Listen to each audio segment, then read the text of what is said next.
কি গো হয়েছ রেডি? হ্যাঁ চশমা টশমা পরিনি।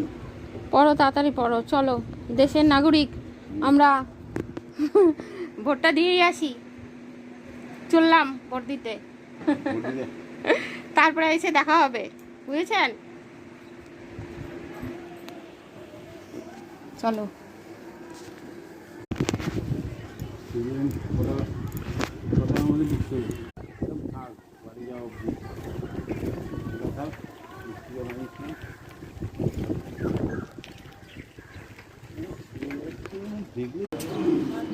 না এখন দরকারই না, এখন একদমই যেও না। হয়ে গেল ভোট। খাওয়া দাওয়া করে 4:30 সময় যাবে, মনে তো যাবে দেরিতে 4:30-5টায় যাবে, দরকার নেই।